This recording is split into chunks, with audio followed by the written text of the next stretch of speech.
Stop scrolling. I need you to answer one question honestly. Does the fact that you're a Scorpio really explain why you hold a grudge? Or is that just what you've been trained to believe? We are obsessed with figuring ourselves out. In the US alone, the mystical services market is worth over $2 billion. But on the other side of the ring, we have peer-reviewed science, psychology. Today we aren't just comparing them. We are putting them in a cage match. We are going to look at the Forer effect, the Big Five, and the brutal statistical truth about who you actually are. Warning, you might not like what you hear. Welcome back to the channel. If you're new here, we dive deep into the human mind. Today, we are tackling the ultimate showdown, psychology versus astrology. Here is the brutal truth. Humans are pattern-seeking machines. We crave structure in a chaotic world. When life feels out of control, reading that Saturn is returning feels a lot safer than admitting I made a bad financial decision. But where is the line between a fun hobby and a delusion? And can actual science explain your personality better than the stars? Let's break down the mechanics of why we believe what we believe. The magic trick, the Barnum effect.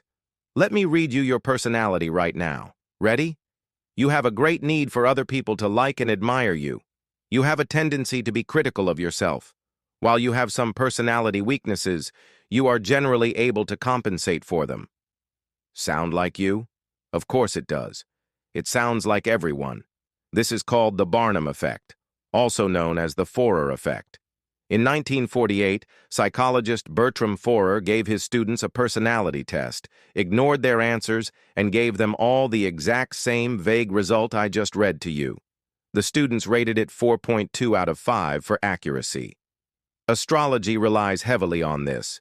It offers brutal truths that are actually just vague generalizations designed to fit anyone who reads them. Psychology, however, doesn't care about making you feel understood. It cares about data. The science, the Big Five. If astrology is the fun, mystical aunt who gives you cookies, psychology is the strict professor who grades on a curve. Real personality psychology isn't about types or signs. It's about traits. The gold standard in science is the Big Five model: ocean. Openness. Do you like new ideas? Conscientiousness. Are you organized or messy? Extroversion. Do you get energy from people or solitude? Agreeableness. Are you friendly or competitive? Neuroticism. How easily are you stressed?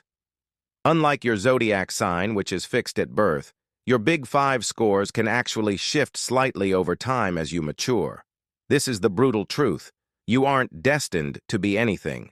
You are a collection of sliding scales influenced by genetics and environment. Why we cling to the stars, confirmation bias. So, if science is more accurate, why is astrology still huge? Why do we ask, "What's your sign?" on a first date instead of, "What is your percentile ranking in neuroticism?" Because data is cold, stories are warm. We suffer from confirmation bias.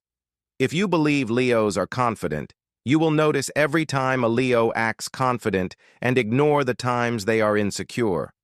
We filter reality to fit the narrative we prefer. The brutal truth isn't that astrology is fake, it's that it serves a different purpose. It's emotional regulation.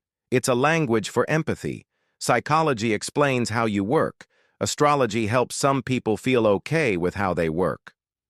Conclusion. Here is the bottom line. You can check your horoscope for fun.